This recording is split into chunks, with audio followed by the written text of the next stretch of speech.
गायत्री मंत्र के और सभी ऋषि सत्ताओं को नमन करते हुए उनसे संरक्षण की प्रार्थना करते हैं और आज की कक्षा का शुभारंभ करते हैं। ओम भूर्भुवः स्वरेण्यं भर्गो देवस्य धीमहि धियो यो नः प्रचोदयात्। जी, सभी को प्रणाम। तो आज का अ, विषय इस सेमेस्टर के प्रारंभ का विषय है। हम लोग सतत गति से आगे उस प्रवाह में चल रहे हैं जो आत्मज्ञान आत्म साक्षात्कार की ओर जाता है। ये यात्रा 2016 में प्रारंभ हुई थी और 2016 में श्रद्धेय बाबू जी के मार्गदर्शन में परम पूज्य गुरुदेव के सूक्ष्म संरक्षण में हम लोग नित्य कुछ ना कुछ आज भी उसमें सीखते हुए चले जा रहे हैं। ये जो इतना बड़ा पंचकोश रिसर्च का जो प्लेटफॉर्म बना है, तो इतनी विधिवत कक्षाएं, व्यवस्थित कक्षाएं, ये किसी मनुष्य के बस की बात नहीं है। जब तक कोई ईश्वरीय सत्ता उसमें अपना हस्तक्षेप ना करे, उसको प्रेरणा देकर आगे की ओर ना बढ़ाए, तब तक इतना बड़ा तंत्र इतना सुव्यवस्थित ढंग से चल पाना ये किसी मनुष्य मात्र की बात नहीं है। हम लोग को स्थूल में दिखाई देता है कि कक्षाएं चलती हैं, उनकी व्यवस्था बनाई जाती है, शिक्षक लोग कक्षा लेते हैं। ये मुझे लगता है कि 10% भी नहीं है जो बाहर दिखता है। वास्तव में 90% वो है जो हमें दिखाई नहीं दे रहा है। इन कक्षाओं की व्यवस्था कैसे हो, सिलेबस कैसे कैसे डिजाइन हो, कोर्स में क्या होना चाहिए, इसकी प्रेरणा कहाँ से आती है? ये ऋषि सत्ताएं, गुरु सत्ता, परमात्मा सत्ता ही दे सकती है। शिक्षक कौन हो? शिक्षक के अंदर उत्साह भरना, प्रतिदिन उसको शिक्षण के लिए प्रेरित करना, प्रतिदिन उसके अंदर चिंतन मनन में आकर अलग अलग अनुभवों के रूप में ज्ञान का प्रकट होना,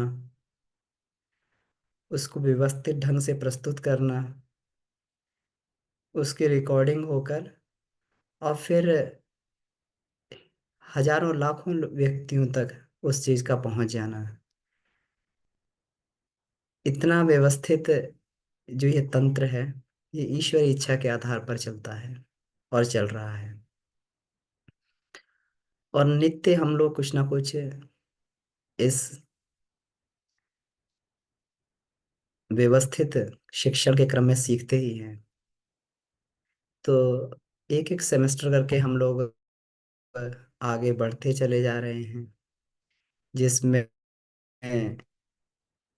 जो शनिवार की कक्षाएं हैं, ये शनिवार की कक्षाएं मुख्य रूप से पंचकोश पर आधारित है। इनमें हर सेमेस्टर में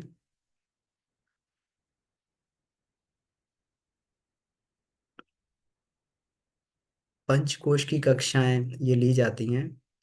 पहले हर सेमेस्टर में पंचकोश की कक्षा जो है, पूरी की पूरी 19 जो क्रिया योग हैं, वो सारे के सारे 19 क्रिया योग एक सेमेस्टर में 6 महीने में ले लिए जाते थे। लेकिन क्योंकि अब इसमें और गहराई मिलनी चाहिए, तो इस तरीके से अब कोर्स इस हिसाब से बनाया जा रहा है कि 3 कोश एक सेमेस्टर में रखे गए हैं और 2 कोश आगे के वो दूसरे सेमेस्टर में रखे गए हैं। तो इससे ये है कि और अधिक गहराई मिले। पढ़कर किसी चीज को बोल देना ये उतना प्रभावकारी नहीं रहता है। जब तक उस पर गहन शोध करने का, जब तक उसको अपने आचरण में लाने की बात ना आए, जब तक शिक्षक को उस पर प्रैक्टिकल करने का, उस पे भरपूर स्वाध्याय करने का अवसर ना मिले, तो इसलिए ये भागम भाग ना हो, तो इस तरीके से ये पूरे पांचों कोशों को पूरे साल में इसको स्प्लिट कर दिया है। 3 कोश एक 6 महीने में और 2 कोश आगे 6 महीने में। तो इस बार जो ये लिए जाएंगे, पिछले जो सेमेस्टर में हम लोगों ने देखा, तो पिछले सेमेस्टर में विज्ञानमय और आनंदमय कोशों पर चर्चा हुई थी, विशद चर्चा। और इस सेमेस्टर में जो चर्चा होगी, ये पुनः अन्नमय, प्राणमय और मनोमय कोशों पे चर्चा होगी। अब इसमें धीरे धीरे प्रयास ये है कि वाङ्मय नंबर 13 से भी कुछ इसमें जो चैप्टर हैं उनको कोर्स में सम्मिलित किया गया है। क्योंकि वाङ्मय नंबर 13 अगर हम लोग इस तरीके से देखें कि अगर हमारा ये गायत्री महाविज्ञान पोस्ट ग्रेजुएशन है, तो वाङ्मय नंबर 13 जो है वो पीएचडी स्तर का, उसमें जो विषय की सामग्री दी गई है पीएचडी स्तर की दी गई है। तो जो साधक पंचकोश में और अधिक रिसर्च करना चाहते हैं, तो उनके लिए और अधिक जो है गहनता के साथ में, गूढ़ता के साथ में उसमें वो सारे के सारे विषयों का प्रस्तुतिकरण हुआ है। तो ये जो है, तो इसलिए इसमें और अधिक गहराई और गहनता इसमें बढ़े, तो इसको और सिलेबस को विस्तार दिया जा रहा है। तो ऐसा इसमें प्रयास है। तो आज फिर जो है ये सेमेस्टर की पहली कक्षा है, और सेमेस्टर की पहली कक्षा है, और हम लोगों को इसमें ये लगता है कि कक्षाएं तो वही बार बार रिपीट हो रही हैं, लेकिन ऐसा नहीं होता है। हर व्यक्ति की स्थिति हर क्षण बदलती रहती है। जब पूरी की पूरी दुनिया बदल रही है प्रति क्षण, पूरा कॉस्मोस बदल रहा है, तो ऐसा कैसे रह सकता है कि किसी का, व्यक्ति का मनन चिंतन विचार उसी स्तर का बना हुआ है। और यह तो अथाह ज्ञान है जिसको हम पढ़ रहे हैं, गायत्री महाविज्ञान। तो गायत्री तो पूरे के पूरे ब्रह्मांड की शक्ति है। कोई व्यक्ति इसको एक बार के स्वाध्याय में कैसे पढ़ सकता है? नहीं पढ़ सकता। जीवन निकल जाएगा तब भी नहीं पढ़ पाएगा उसे। इसलिए व्यक्ति तो एक बार के स्वाध्याय में कुछ अंशों को पकड़ पाता है, और फिर जैसे जैसे उसका स्वाध्याय और अनुभव मनन चिंतन परिपक्व होता है, तो और अनुभव उसके इसमें आने लगते हैं, और सारी चीज़ें उसके अनुभव में और ज्ञान अनुभव में आने लगता है। तो इसलिए भले ही रिपीटिशन है, लेकिन इससे दोनों का ही भला होता है। वह शिक्षक जो स्वयं उसकी कक्षा ले रहा है, और जो उसमें जितने भी हमारे साधक गण हैं जो उसको सुन पा रहे हैं, उस पर प्रैक्टिकल कर पा रहे हैं, दोनों का ही, दोनों को एक नया दृष्टिकोण हर बार प्राप्त होता है उसी कंटेंट में, एक ही लाइन में। वही एक लाइन हम लोग 2016 से बार बार उसको रिपीट कर रहे हैं, लेकिन हर बार उसमें जो है नया एक नवीनता आती है, चिंतन मनन में एक नवीनता आती है। तो इसीलिए इसका उद्देश्य भी है, तो इससे दोनों का ही कल्याण है। तो हम लोग को यह नहीं सोच लेना चाहिए कि ये टॉपिक तो हो चुके हैं, अब इसमें हम सब कुछ जान चुके हैं। ये हम लोग ये मान सकते हैं कि मृत्यु पर्यंत हम लोग शायद इसको पढ़ते रहेंगे, तो कुछ ना कुछ हर क्षण इसमें नवीनता हम लोग को मिलती रहेगी। क्योंकि ये जो पुस्तक में जो लिखा जाता है, तो पुस्तक में जितना भी स्वाध्याय के क्रम में आता है, ये तो बहुत कम हिस्सा होता है। परम पूज्य गुरुदेव ने बड़ी सुंदर लाइन गायत्री महाविज्ञान में लिखी हुई है कि इसमें भरसक प्रयास किया गया इसको लिखने का, इसमें जो है क्रिया योगों को देने का, और पूरा का पूरा जो है इसको जितना अधिक इसमें हो सकता है इसका प्रयास किया गया। लेकिन फिर भी इसमें अपूर्णता का दोष हमेशा रहेगा। ये अपूर्णता हमेशा इसमें रखी जाती है। क्योंकि अपूर्णता इसलिए रखी जाती है कि एक एक भाग तो बता दिया जाता है, अब उसके बाद का जो है उसका प्रारंभ तो हो जाता है, लेकिन उसकी गहराई और उसका अंतिम छोर कहाँ तक है, ये साधक को अपने प्रयत्न से, अपने प्रयास से उसको अपने अंतःकरण में उसको प्रकट करना पड़ता है, उसको देखना पड़ता है उसको, कि ये जो बात कही गई है, तो ये भी अपने आप में पूर्ण, ये साहित्य भी अपने आप में पूर्ण नहीं है। ये तो साधक को एक प्लेटफॉर्म दे देता है, एक हेलीपैड दे देता है, एक उसको जो है रनवे दे देता है उड़ने के लिए। फिर तो साधक को अपनी हवाई यात्रा करनी पड़ती, उस हेलीपैड पे, उस रनवे पर दौड़ के, और फिर जब आकाश में विचरण करता है, आकाश तत्व में विचरण करता है, तब उसको जाके वहां पर उसको ये होता है कि ये इतना गहरा विषय है, जब एक से एक नए आयाम जो है खुलते हुए चले जाते हैं, ये इतना गहरा विषय है। तो आइए हम लोग जो है अब पुनः इसमें ये देखते हैं। तो आज का विषय जो है ये है गायत्री की जो 10 भुजाएं और उनका रहस्य क्या है। गायत्री की 10 भुजाएं, उनका रहस्य क्या है। हम लोग बार बार पढ़ते हैं कि गायत्री का जो स्वरूप है, ये उसके 5 मुख हैं और उसमें 10 भुजाएं हैं। अब 5 मुख और 10 भुजाओं की बात करते हैं, तो 5 मुखों में तो हम लोग ये चर्चा करते रहते हैं। 5 मुखों में हम लोग ये चर्चा करते हैं कि इसमें गायत्री के 5 मुख क्या हैं। गायत्री के 5 मुख पंचकोश हैं,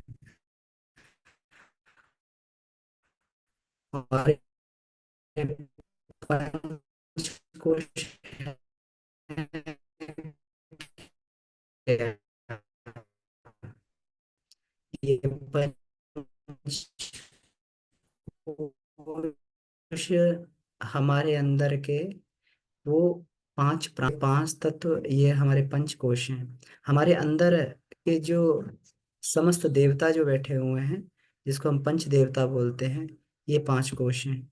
आत्मा ने जो अपने ऊपर आवरण ओढ़ रखे हैं, ये सारे के सारे पंचकोश हैं। तो ऐसे करके पंचकोश जो है एक बड़ी ही विस्तृत व्याख्या है। हमारा समस्त, हमारे शरीर की समस्त भौतिक और जिसको बोलते हैं आत्मिक क्षमता इन पंचकोशों में समेट जाती हैं। और जब ये समिट जाती हैं तो इसका मतलब ये हुआ कि इसका भौतिक पक्ष और आत्मिक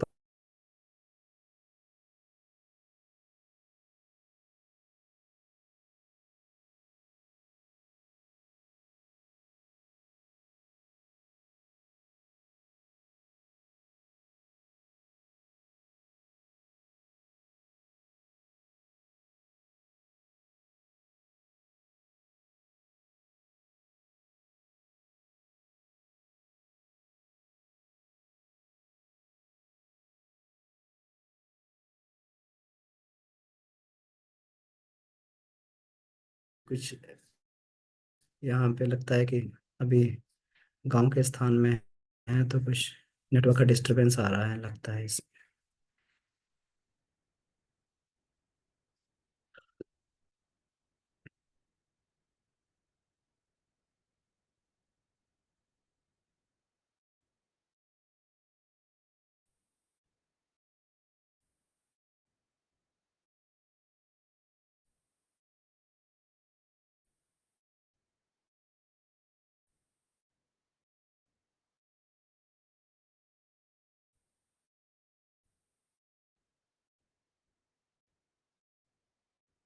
बीच में थोड़ा नेटवर्क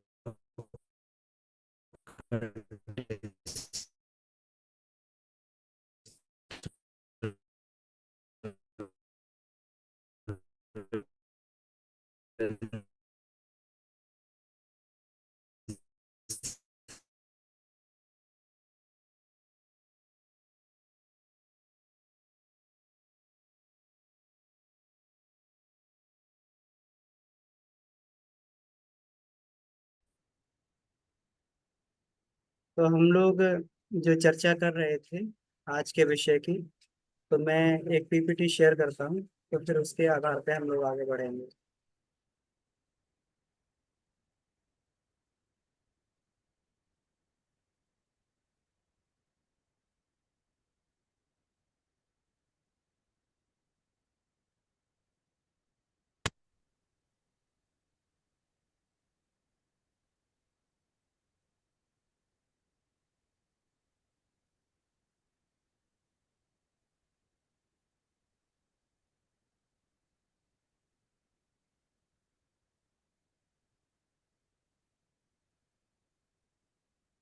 तो हम लोग चर्चा कर रहे थे गायत्री माता की 10 भुजाओं के ऊपर, 5 मुखों के ऊपर।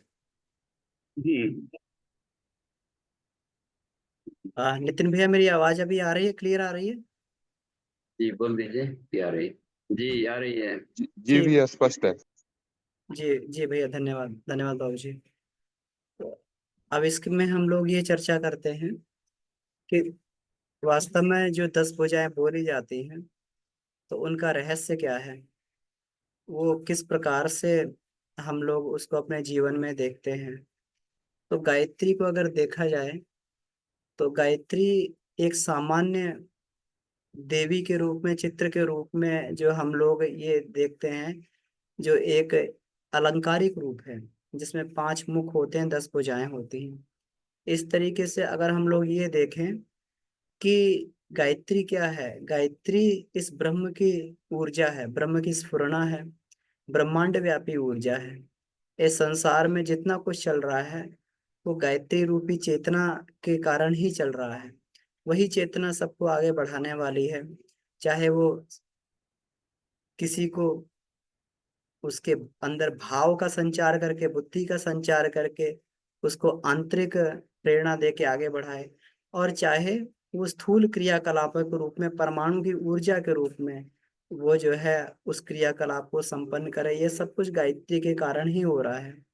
अब अगर उस चित्र को एक बार हटाकर, जिसमें गायत्री की 5 मुख और 10 भुजाएं बनी हैं, इसको इस तरीके से देखा जाए कि एक ऊर्जा जो है, जो 5 आयामों में काम करती है। 5 मुख मतलब 5 आयाम, जो 5 आयामों में काम करती है। और ये मानव के सांसारिक और आत्मिक, भौतिक और आत्मिक दोनों पहलुओं में ये ऊर्जा काम आती है। तो यानी जो भी कुछ हो रहा है संसार में, जितने भी घटनाएं घट रही हैं, या जो भी इसमें क्रियाकलाप जो हुए हो रहे हैं, चाहे सांसारिक हो चाहे भौतिक हो, चिंतन मनन से लेकर और अपने भौतिक क्रियाकलापों तक, वो सब इस ऊर्जा के द्वारा ही हो रहे हैं। तो इसी ऊर्जा की बात हम लोग यहाँ पर कर रहे हैं। तो मेरा इसमें कहने का अर्थ यही है कि उस ऊर्जा के बारे में हम लोग चर्चा कर रहे हैं। एक बार को चित्र को हटा दिया जाए और इसको ऊर्जा के रूप में देखा जाए, तो हम लोग ये देखें कि गायत्री रूपी यह ऊर्जा है, ये प्राण ऊर्जा है। इसके 2 पार्श्व होते हैं। 2 पार्श्व का मतलब, जैसे व्यक्ति के कंधे होते हैं, जो दायां और बायां कंधा होता है, उसमें 2 भुजाएं होती हैं। अब इस ऊर्जा के जो है, ये 5 5 इसकी एप्लीकेशंस हैं। 5 इसकी आत्मिक एप्लीकेशन है और 5 भौतिक एप्लीकेशन है, या फिर उपलब्धियां भी कह सकते हैं। कि 5 इसकी जो दक्षिण भुजाएं हैं, और 5 इसकी जो है भौतिक भुजाएं हैं। इस तरीके से हम लोग ये देखते हैं। और इसका क्या है, इनका कौन कौन सी हैं, तो उसको यहाँ पर स्पष्ट किया हुआ है। आध्यात्मिक 5 भुजाएं हैं: आत्मज्ञान, आत्मदर्शन, आत्मानुभव, आत्मलाभ और आत्मकल्याण। और भौतिक हैं: स्वास्थ्य, समृद्धि, विद्या, कौशल और मैत्री। तो ये 5 5 उपलब्धियां, अगर इसको देखा जाए कि मनुष्य की जितनी भी सारे क्रियाकलाप हैं, वो इन 10 की उपलब्धियों के लिए ही, 10 की उपलब्धियों के लिए ही उसके पूरे के पूरे क्रियाकलाप होते हैं। अगर वो आत्मिक प्रगति भी करेगा, तो अगर आत्मिक प्रगति की चरम पराकाष्ठा पर चला जाए, तो उसकी पराकाष्ठा में भी उसको यही यहीं पर उसका इसी इतनी ही एक्टिविटी, इतने ही डोमेन में उसकी एक्टिविटी रहेंगी, इससे बाहर नहीं जा सकती। और अगर भौतिक की पराकाष्ठा पे चला जाए, तो ये 5 जो चीजें भौतिक भुजाएं हैं, इसी में पूरी की पूरी उसकी बुद्धि, पूरा का पूरा उसके सारे संसाधन इसी में लगते रहेंगे, और यहीं पर उसको यही आउटपुट उसको मिलेगा। तो हम लोग देखते हैं, अब एक एक करके देखते हैं। तो पहला है आत्मज्ञान। आत्मिक प्रगति में जो व्यक्ति को पहला ये मिलता है, वो आत्मज्ञान है। हम लोग गायत्री उपनिषद में पढ़ते हैं, परमात्मा को कैसे जाना जा सकता है। तो परमात्मा को वेद छंदासी सवितु वरेण्यम, परमात्मा को जानने का मतलब, परमात्मा को जानने का जो तरीका है, जो रास्ता है, वेद और छंद है। वेद का मतलब ज्ञान, ज्ञान मतलब आत्मज्ञान, आत्मज्ञान और फिर उसका प्रैक्टिकल अनुभव। यही वेद और छंद को जानने का हमारा ये तरीका, इसको जो है वेद और छंद परमात्मा को जानने का तरीका है। आत्मज्ञान ही मनुष्य का सबसे बड़ा गौरव है जीवन में। यही मनुष्य की सबसे बड़ी उपलब्धि रहती है। प्रारंभ में अगर आत्मज्ञान मिल जाए तो मानना चाहिए कि आत्मज्ञान जो है व्यक्ति ने जीवन की सबसे बड़ी, मनुष्य की गरिमा के अनुरूप। वैसे तो मनुष्य जीवन में बहुत कुछ प्राप्त करता रहता है, उसको बहुत सारी सांसारिक चीजें मिलती रहती हैं जीवन में, उसको सांसारिक उपलब्धियां भी मिलती रहती हैं, लेकिन मनुष्य की गरिमा के अनुरूप, मान लीजिए कि हमें बहुत अच्छा भोजन मिल गया, हम बहुत अच्छे कपड़े पहन पा रहे हैं, हम बहुत अच्छी गाड़ी में घूम पा रहे हैं, तो ये कोई बहुत ज्यादा विशेष हम लोगों ने नहीं कर पाया, क्योंकि ये तो पूरा जो है जानवर भी जो है इतना कर लेते हैं अपने, जिसको ये बोलते हैं रहन सहन की और खाने पीने की व्यवस्था, तो जानवर भी कर लेते हैं। वो भी अपने आप को गर्मी सर्दी से बचा लेते हैं, वो भी जो अपने भोजन की व्यवस्था कर लेते हैं, वो भी जो है अपना परिवार बना लेते हैं, ये कर लेते हैं। तो मनुष्य के गौरव के अनुरूप क्या किया हमने अपने जीवन में, इस जीवन में आके जो हमें विशिष्ट क्षमताएं मिली थी इसके अनुरूप कुछ किया? तो अगर इसके अनुरूप कुछ है तो वो पहली सीढ़ी है आत्मज्ञान। ये हमें मानना चाहिए कि भले ही जीवन निकल गया, लेकिन उसके बाद में अगर कहीं पर भी अगर आत्मज्ञान हुआ तो उसको यह मान के चलना चाहिए कि मनुष्य जीवन की गौरव गरिमा के अनुरूप हमने पहला कदम रख लिया, पहली सीढ़ी पर हम लोग चढ़ गए। आत्मज्ञान का मतलब अपने उद्देश्य को जान लेना, हम लोग किस लिए इस संसार में आए हुए हैं, और साथ में यह जानना कि शरीर के स्वार्थ भिन्न हैं और आत्मा के स्वार्थ भिन्न हैं, दोनों के स्वार्थ अपने अलग अलग हैं। शरीर जो है वो इंद्रिय प्रधान है, मन जो है इंद्रिय प्रधान है, इंद्रिय भोगों में, इंद्रिय लालसा में उसका जो है प्रवृत्ति सहज रूप से रहती है, इसी प्रकार से प्रवृत्ति रहती है। और आत्मा की अलग है। आत्मा जो है इंद्रिय भोगों से तृप्त नहीं होता है वो, उसको कितना भी खाना दे दीजिए, कितना भी भोजन दे दीजिए, वो जो हमेशा, जब तक उसको अपना भोजन नहीं मिलेगा तब तक अतृप्त बना रहेगा। आत्मा का भोजन क्या है? आत्मा का भोजन है परमात्मा से मिलना, परमात्मा से मिलन। आत्मा का भोजन क्या है? आत्मा का भोजन है आत्मज्ञान, स्वाध्याय, ये आत्मा का भोजन है। तो जब व्यक्ति को आत्मज्ञान होता है तो वो शरीर लाभों की तुलना में आत्म लाभ को महत्व देने लगता है, और ये होना भी चाहिए। क्यों होना चाहिए? अगर ये नहीं, अगर ये नहीं बात होती, अगर ये कामना जीव की नहीं होती तो मनुष्य शरीर में पैदा नहीं होता। मनुष्य शरीर ये तो आत्मा के संकल्प इस कारण ही आत्मा को शरीर मिलते हैं। ऐसा नहीं है कि आत्मा को जो है, आत्मा का संकल्प जो है परमात्मा के संकल्प बराबर होता है। अगर परमात्मा के संकल्प से ये सृष्टि हो जाती है तो फिर आत्मा के संकल्प से क्यों नहीं उसको एक बढ़िया शरीर नहीं मिल सकता है? मिल सकता है, लेकिन आत्मा ऐसा करता नहीं। मरने के बाद क्या होता है, पुस्तक में लिखा है कि आत्मा कभी भी जो है उसके पास बुद्धि नहीं रहती है। आत्मा के पास बुद्धि का मतलब क्या है? बुद्धि का मतलब है जो सांसारिक ज्ञान के आधार पर तर्क वितर्क जो मनुष्य के अंदर विकसित होते हैं, क्या घाटा है क्या नफा है। आत्मा के लिए तो इस संसार में सब बढ़िया ही है, वहां कुछ भी खराब और कुछ नहीं है। कहते हैं कि ये जो है आत्मा कभी कष्ट नहीं पाता, वो हर जगह बढ़िया है, हर जगह प्रसन्न है। कष्ट कौन पा रहा है? कष्ट पा रहा है शरीर, कष्ट पा रहा है मन व्यक्ति का। वो तो हर जगह आनंद की, जब सृष्टि के एक एक कण में आनंद है तो सब अपने अपने हिसाब से आनंद ले रहे हैं। तो फिर कहाँ पे दिक्कत आती है? दिक्कत इसी में आती है, दिक्कत जीव को आती है, आत्मा को नहीं आती है। कष्ट जीव को आता है, आत्मा तो शाश्वत है। आत्मा को तो कोई भी चीज व्याप्त नहीं हो सकती, वो तो उसे कोई कष्ट भी नहीं हो सकता।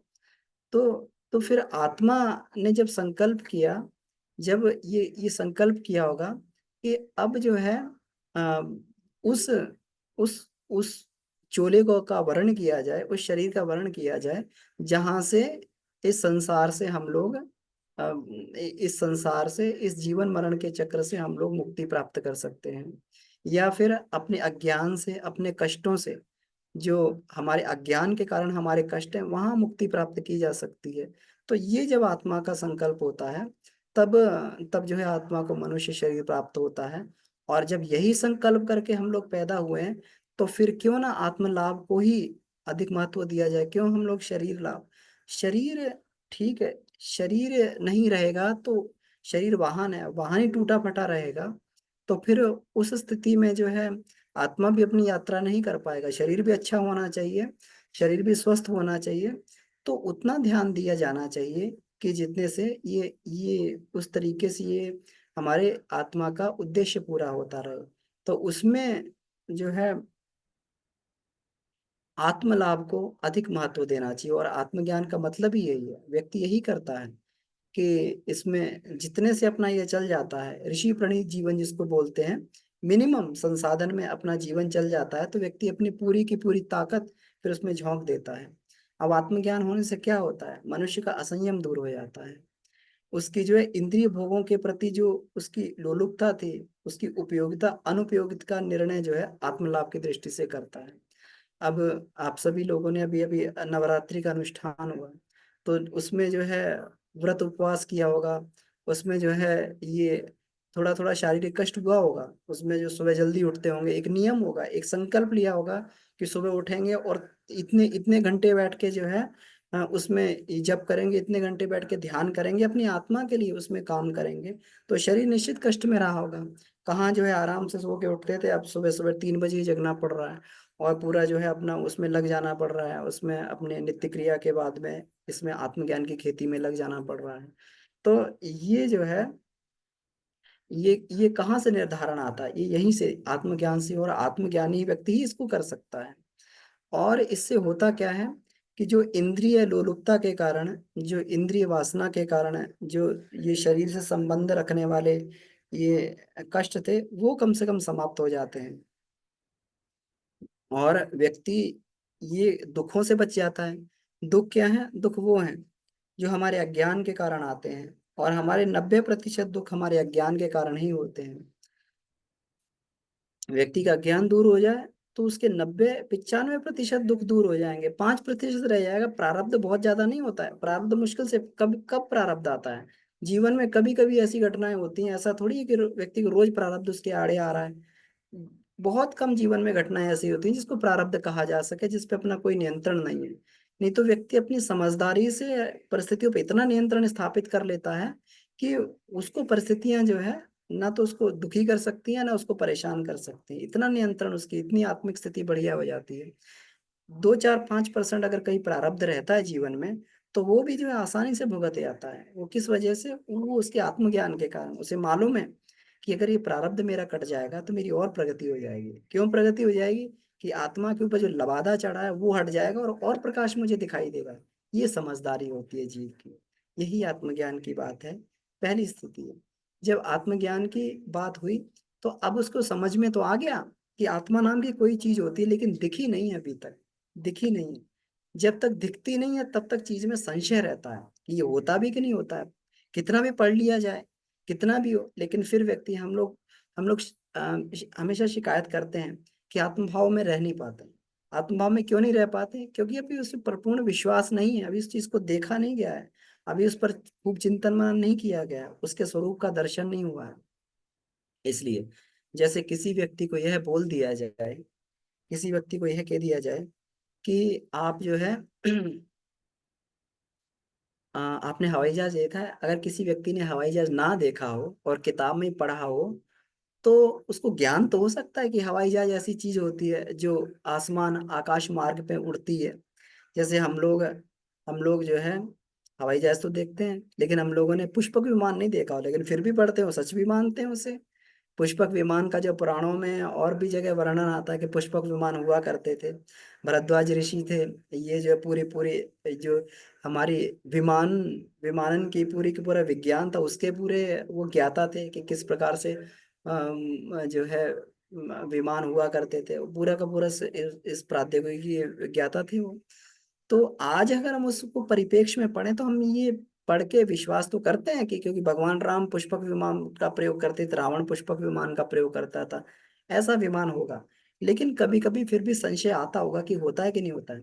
ऐसे ही अगर हम आधुनिक, अगर किसी व्यक्ति ने आधुनिक विमान ना देखा हो, उसके मन में संशय आएगा, लेकिन पढ़ा है कि विमान होता है, होता भी है, इतना विश्वास भी करता है, लेकिन कभी कभी संशय भी आता, पता नहीं होता होगा कि नहीं होता, किस सिद्धांत पे चलता होगा, क्या ऐसा संभव है, तो ऐसा रहता है। तो आत्मज्ञानी के साथ में भी यही होता है। आत्मज्ञानी के साथ में उसके उतार चढ़ाव की स्थिति बनी रहती है, कभी भौतिकवादी हो जाता है, कभी अध्यात्मवादी हो जाता है, डामाडोल स्थिति उसकी बनी रहती है। लेकिन जब आत्मदर्शन होता है, अब आत्मदर्शन क्षण मात्र भी आत्मदर्शन हो जाए, अगर किसी व्यक्ति को मान लीजिए उसने जीवन में कभी हवाई जहाज नहीं देखा है, और हवाई जहाज नहीं देखा है, तो आसमान में जाता हुआ हवाई जहाज देख ले, तो फिर उसको मालूम पड़ेगा कि जो मैंने किताब में पढ़ा था उसके आधार पे कोई वस्तु होती है जो ऊपर उड़ती है, तो फिर उसका और भी अधिक कॉन्फिडेंस उसमें हो जाएगा। अब उसको कोई भी व्यक्ति यह कहे कि ये कुछ होता जो होता नहीं है, ये मतलब कुछ होता नहीं है इसमें, जो है हवाई जहाज नाम की, जो कभी नहीं विश्वास करेगा इस चीज का, क्योंकि उसने उस चीज को देख लिया है, साक्षात्कार कर लिया है। तो फिर वो अपनी स्थिति से डावा, फिर उसका ज्ञान कभी डावाडोल नहीं होगा कि हो सकता है कि नहीं हो सकता है, कभी डावाडोल नहीं होगा। वो कहेगा बिल्कुल कॉन्फिडेंस से ये होता है और इसको मैंने देखा है। यही आत्मदर्शन है। जब व्यक्ति कभी अपने आत्म स्वरूप की चिंगारी भर भी महसूस कर लेता क्षण मात्र के लिए, और क्षण मात्र में ही होता है, जिसको जो हम लोग ये कहते हैं हिरण्यगर्भ समवर्ताग्रे भूतस्य जातः पतिरेक आसीत्। ये हिरण्यगर्भ प्रकाश से जब बिग बैंग का ये विस्फोट हुआ, तो क्या हुआ, बिग बैंग के विस्फोट से infinite hot and dense point से एक विस्फोट हुआ। साइंस तो यही कहती है, कि वहां से विस्फोट हुआ और पूरा हमारी सृष्टि बन गई। तो उस विस्फोट से हुआ क्या, वो सब प्रकाश ही प्रकाश था।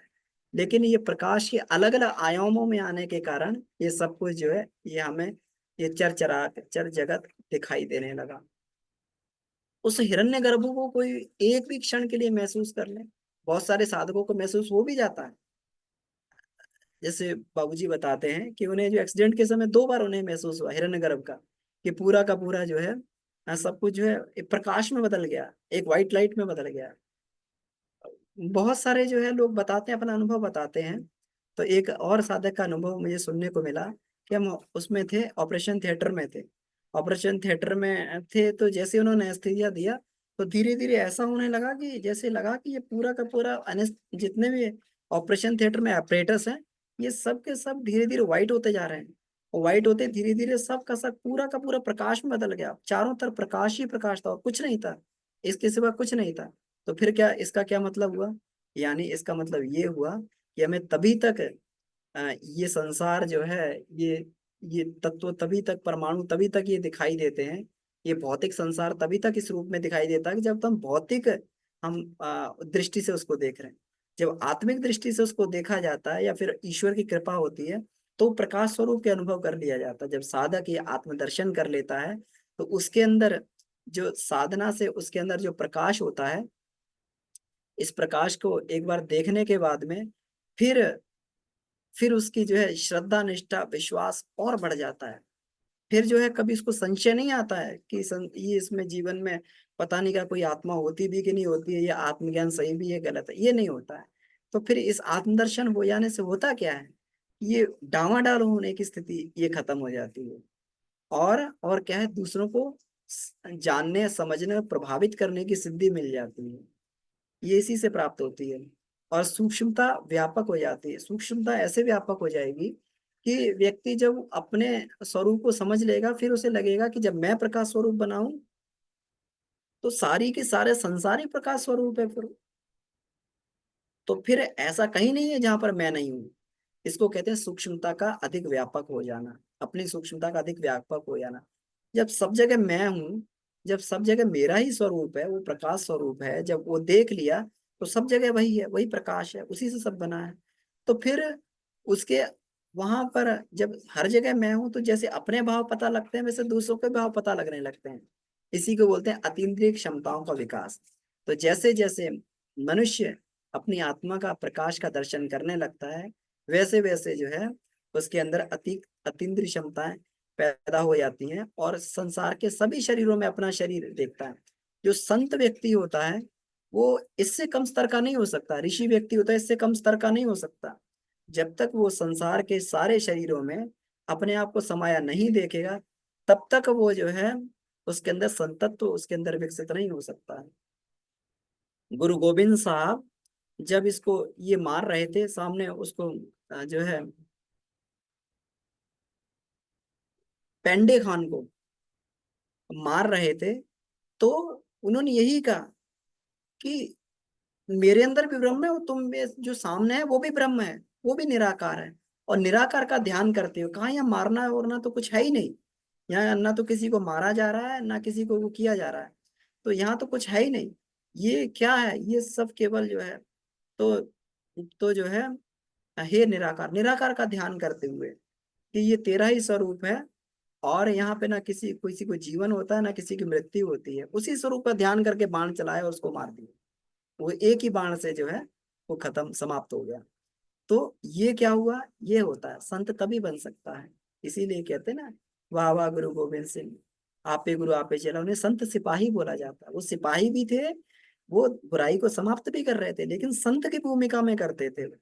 इससे कम में नहीं हो सकता। हम लोग बार बार कहते हैं कि हमें किसी दूसरे की बात पे क्रोध आ जाता है, हमें किसी जो है दूसरे के उस पर एक्टिविटीज को देख के क्रोध आ जाता है, या फिर ये होता है। तो ये इससे कम में तो नहीं हो सकता। जब तक हम सामने वाले के अंदर अपने आप को अनुभव नहीं करेंगे, तब तक जो है, तब ये अनुभव होता है कि ये सामने वाला जो कर रहा है वो गलत नहीं कर रहा है।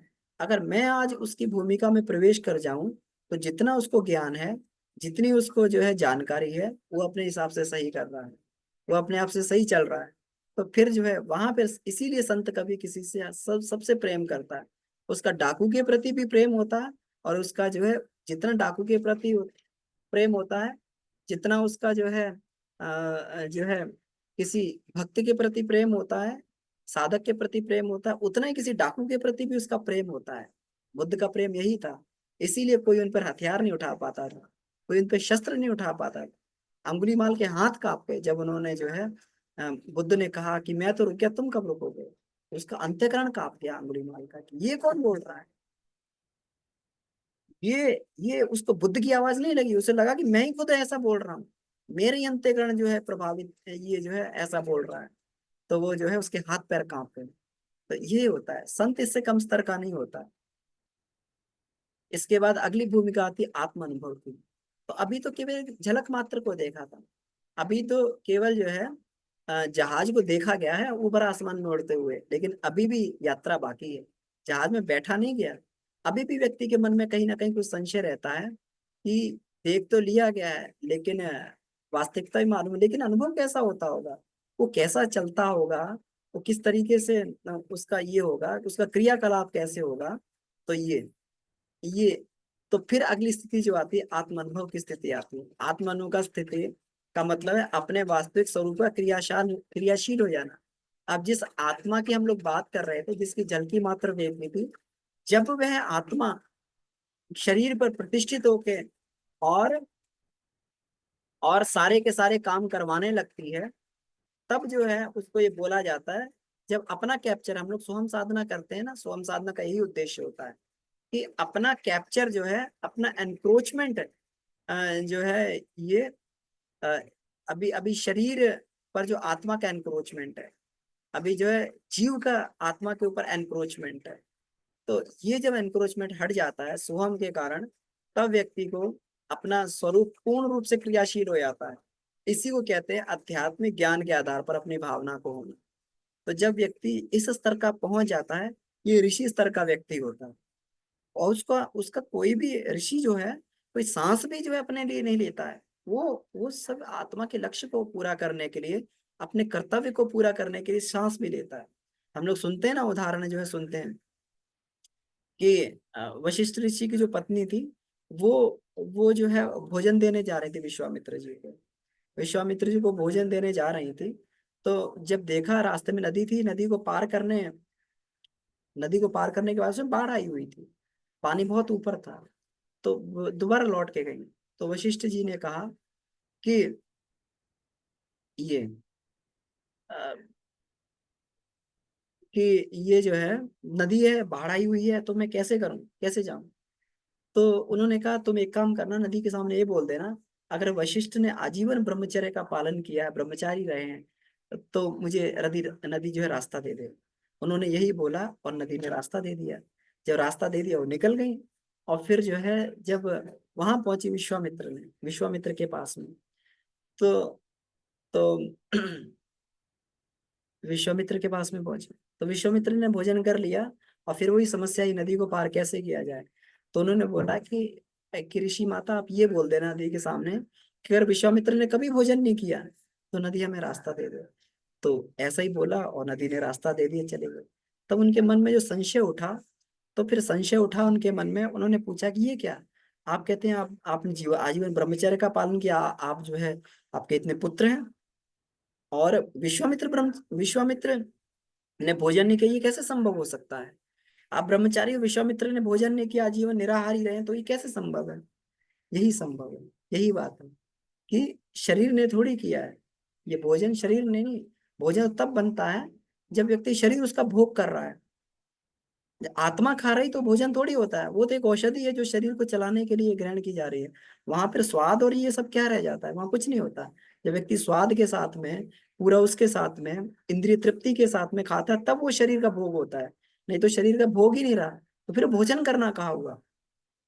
तो यही है, यही ऋषि का जो है, यही होता है उसका जो है।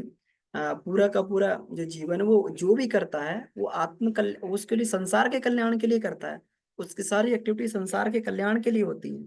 तो इसी को कहते हैं खुले नयन से हंसस देखूं, सुंदर रूप निहारूं साधु सहज समाधि वाली। यही सहज समाधि की अवस्था है कि इसमें करते हुए भी नहीं करता है, करते हुए अकर्तापन का भाव रहता है, यही कर्तव्य भाव से जीवन यापन है। और यही, इसी तरीके के व्यक्ति आनंदमय कोश को पार कर पाते हैं। तो जो लोग जिन्हें उच्च जीवन बिताने में सामान्य लोगों को पर्वत सा मालूम पड़ता है, उन्हें एक ठोकर में तोड़ देते हैं। गुरुदेव का उदाहरण प्रत्यक्ष हमारे सामने है।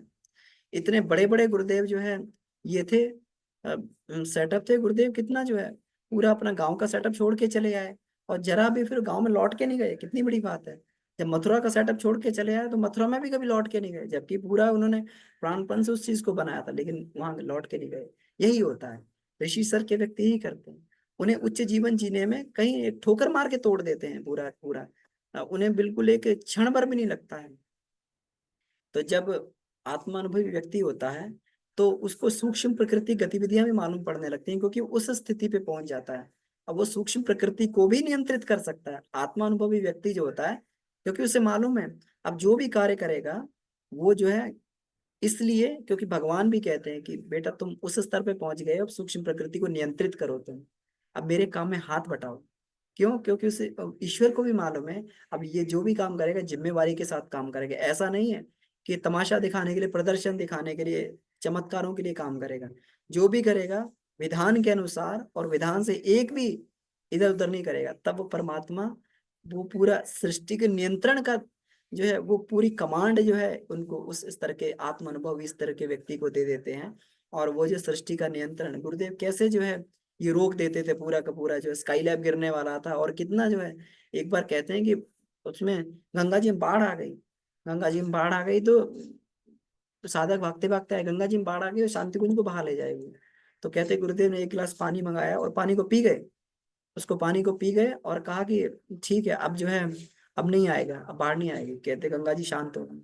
ये होती है जड़ प्रकृति पे भी, अपने सृष्टि पे भी कमांड स्थापित कर लेना। ये इस तरह के व्यक्ति का, जो आत्मानुभवी व्यक्ति का ये बात होती है। किसका भविष्य क्या बन रहा है, भूतकाल में कौन क्या कर रहा था, दैवी प्रेरणा क्या है, किस प्रकार से लोकांतरों में क्या हो रहा है। तो गुरुदेव सब कुछ देख चुके थे, इसीलिए उन्हें युग दृष्टा बोला जाता है। और उन्होंने जो भी समाधान दिए युग दृष्टा के हिसाब से दिए। आगे की स्थिति जो आती है, आत्मलाभ की स्थिति आती है। अब अब जो है इसमें ये कर भी लिया गया, आत्म अनुभव भी कर लिया। पिछली बार हमने ये देखा आत्म अनुभव, इसका मतलब इसमें बैठ भी गए, जहाज में बैठ गए। अब इसके बाद की भी आगे श्रेणी आती है। जैसे हम लोग देखते हैं जो वीआईपी लोग होते हैं उनके खुद के जहाज होते हैं। अंबानी का खुद का जो है अपना ये चार्टर्ड प्लेन होता है। अब वो जाते हैं उसी में, उसी हिसाब से जाते हैं। तो इसका मतलब अब पूरा का पूरा जो है उस पर नियंत्रण स्थापित कर लेना, पूरी की पूरी आत्म तत्व की प्रतिष्ठा। मतलब जिस चीज में कभी बैठ के यात्रा की गई थी, जिसका अनुभव, अब पूरी कमांड अपनी जो है उसके ऊपर पूरी कमांड है। किसी ने जहाज खरीद लिया है ना, अंबानी के पास जहाज। और जो अपने जो ये होते हैं, ये सारे के सारे अपने ब्यूरोक्रेट्स लोग होते हैं, प्रधानमंत्री हो गए सब, इनके सबके पर्सनल अपने ये सब ये होते, पर्सनल नहीं, इनको सब मिले होते हैं। कहीं पे भी जा सकते हैं ये, अपने पर्सनल प्लेन में जा सकते हैं, अपने उसमें जो है इनको ये सुविधाएं दी जाती हैं। तो ये है ये आत्मलाभ व्यक्ति का ये वाली बात है कि जहां जब खरीद ही लिया गया, अब वो पूरा का पूरा अपना हो गया। इसी कहते हैं अपने में पूर्ण आत्म तत्व की प्रतिष्ठा। अब जो है, जो शरीर भी था वो भी नहीं। अब ऐसे व्यक्ति को प्रयत्न करके रहना पड़ता है। अब यहाँ पे देखिए, बार बार हम लोग कहते थे ऐसे व्यक्ति को प्रयत्न करके संसार में रहना पड़ता है। हमारी स्थिति क्या है, हम बहुत प्रयत्न करते हैं तब आत्म स्थिति में क्षण मात्र के लिए आते हैं। ऐसे लोग बहुत प्रयत्न करते हैं तब ये संसार में रुक पाते हैं। इनको जो ये करना पड़ता है, लोग कहते थे रामकृष्ण परमहंस हुक्का पीते हैं और ये पीते हैं, तो तो उनको प्रयत्न करके उनको थोड़ा सा कहते हैं कि जो अगर सोना प्योर अवस्था में होगा, तो प्योर अवस्था में उसमें आभूषण नहीं बन सकते, कुछ ना कुछ इम्प्योरिटी मिलानी पड़ेगी। इम्प्योरिटी कुछ ना कुछ मिलानी पड़ेगी। तो कुछ ना कुछ तमोगुण रजोगुण मिलाना पड़ता, तभी तो संसार में रहेगा। सतोगुण वाला व्यक्ति कैसे संसार में रह पाएगा? इतना सतोगुण स्वामी रामकृष्ण परमहंस के अंदर जो बढ़ गया था कि किसी ने जो है उनको, उनके बिस्तर के नीचे किसी ने वो रख दिया था, एक उनकी परीक्षा करने के लिए। एक एक वो जो है सोने की अशर्फियां उनके उसमें रख दी थी। तो जैसे ही वो उस पे लेटे और एकदम तुरंत उठ के बैठ गए। तुरंत जो है उनको ऐसे लगा कि किसी बिच्छू ने उनको काट लिया हो। तुरंत जो है उसको जो है माँ माँ करते उठ के बैठ गए। और देखा कि वो है, तब परीक्षा करने वाले को पता लगा कि ये व्यक्ति जो है वास्तव में ये संसार में नहीं रह रहा व्यक्ति, ये तो उस स्थिति में संसार में तो प्रयत्न करके रह रहा है। एक बार उनको जो है और उनकी परीक्षा करने के लिए वेश्याओं को भेजा गया। उनको जैसे स्पर्श किया, माँ माँ करके उठ के बैठ गए वहां पर। इतनी जो है उस अवस्था में रहा करते, उनको प्रयत्न करके उनकी उनकी सहजता में समाधि लग जाती थी। और प्रयत्न करके उनको समाधि से बाहर आना पड़ता था। जब उनकी सहजता में समाधि लग जाती थी तो शिष्य लोग भजन किया करते थे कि वो वापस आ जाएं संसार में। ये ऐसे व्यक्ति होते हैं, इसी को कहते हैं पूर्ण आत्म तत्व की प्रतिष्ठा। कि इन्हें इन्हें जो है ऐसे लोगों को प्रयास करके संसार में रहना पड़ता है, जो जो बिल्कुल उल्टा हो जाता है। तो ये इस स्तर के व्यक्ति जो होते हैं, कहते हैं वो सत्य की प्रत्यक्ष मूर्ति होते हैं। वो वो जो है वो पूरा उनके संरक्षण में जो भी व्यक्ति जाता है, उनके आसपास जाता है, तो वो सुख और शांति का अनुभव करता है। कहते हैं ना कि ये जहाँ ऋषियों के आश्रम हुआ करते तो वहाँ बकरी और शेर सब एक घाट में पानी पिया करते थे। उनके अंदर के वैर भाव भी समाप्त हो जाते थे, हिंसा की वृत्ति समाप्त हो जाया करती थी। ये होता है, इसको कहते हैं आत्मलाभ वाला। ये फिर जिसको हम लोग अवतारी सत्ताएं बोलते हैं, उस स्तर के व्यक्ति होते हैं। उनके आसपास सतोगुणी वातावरण छाया रहता है और मनुष्य उस वातावरण में प्रवेश करके शांति का अनुभव करता है। उनकी आत्मा की परमात्मा की अनेक दिव्य शक्ति से संबंध हो जाता है। अनेक परमात्मा ने मुक्त हस्त से सारी सारी शक्तियों का अधिकारी बना देता है। और जो पिंड में जो जो ये गूढ़ स्थान है, तो पिंड में दैवी शक्तियां गूढ़ स्थान है, वो बिल्कुल उनके सामने प्रकट हो जाते हैं। अपने पिंड से ही पूरे पूरे ब्रह्मांड पर नियंत्रण स्थापित कर लेते हैं। वो एक एक का नहीं, अनेकों ग्रहों नक्षत्रों को वो जो है उस पर अपना नियंत्रण स्थापित कर लेते हैं। अरविंद घोष कहा करते थे, मैं चाहूं तो आज ही भारत को आजादी मिल जाए। लेकिन भारत का जो ये नहीं है, भारत का परेशानी ये नहीं है गुलाम है, जो ये स्थूल रूप से गुलाम है। भारत की परेशानी मानसिक रूप से गुलाम हो गया। और मानसिक रूप से गुलामी तभी होगी जब उसके संघर्ष की रगड़ उसके ऊपर लगेगी, तभी उसकी मानसिक गुलामी दूर होगी। तो इसीलिए जो है उन्होंने प्रयास किया और ऊर्जा वातावरण में भर के, और फिर जो है एक से एक जो है स्वतंत्रता संग्राम सेनानी, जो जड़त्व तो लोगों के अंदर भरा हुआ था, तो उससे लोग एक से एक निकल के ये आने लगे। तो ये लोग कुछ भी कर सकते हैं किसी तरीके से भी। अब इसके बाद आत्म कल्याण वाली अवस्था आती है। इसको कहते हैं कि जीवन मुक्ति, सहज समाधि और कैवल्य स्थिति, अक्षय आनंद इसको बोलते हैं। कैवल्य कहते हैं ना, समाधि पाद के बाद में कैवल्य मिलता है। समाधि में तो केवल वहां तक व्यक्ति पहुंचा कि उससे ये हुआ है, समाधि में ये यहाँ तक हुआ है। समाधि में भी जाकर वहां आगे की साधना रह जाती है। महर्षि पतंजलि बोलते हैं कि समाधि अवस्था में जाके सतोगुण को भी नष्ट करना पड़ता है। यही विज्ञान में कोश की साधना है। विज्ञान में कोश की सामान्य साधना नहीं है। वहां पे सतोगुण को भी नष्ट करना पड़ता है, उसके भी बीज को नष्ट करना पड़ता है, नहीं तो बार बार वो व्यक्ति को संसार में खींच के ले आता है। तो कैवल्य तभी मिल सकता है जब सारे के सारे गुण जो है साम्य अवस्था में पहुंच जाए। सारे के सारे गुण जो है, या फिर इसको बोलते हैं चित्त के बीज से, चित्त में से संस्कार, उनका संस्कार भी नष्ट हो जाए, बीज भी नष्ट हो जाए। इसी को सहज समाधि बोलते हैं, कैवल्य स्थिति बोलते हैं, अवतारी स्थिति इसी को बोलते हैं, इसको अक्षय आनंद की स्थिति बोलते हैं। ये जो है ये ईश्वर की जो है ये साक्षात प्रतिमाएं होती हैं, प्रतिमूर्ति होती हैं आत्माएं। ये उस स्तर की आत्माएं होती हैं। इसको अपन बुद्ध बोलते हैं, इसको अपन जो है राम बोले, कृष्ण बोले, जितने भी अवतार हुए हैं, हमारे 24 अवतार हुए हैं, पैगंबर हुए हैं, या ये देवदूत हुए हैं, ये सारे उस स्तर के होते हैं। ये सारे जीवन मुक्त स्तर के होते हैं। ये और जीवन मुक्त स्तर के व्यक्ति जो है वो जो है अपनी इच्छा से इस संसार में प्रकट होते हैं। गुरुदेव कहते थे, अब देखिए इस उदाहरण से कितना स्पष्ट हो, गुरुदेव कहते थे कि कि ये जो है युग निर्माण हो जाएगा, परमात्मा का उद्देश्य पूरा हो जाएगा, तब भी हम एक बार कह के उनसे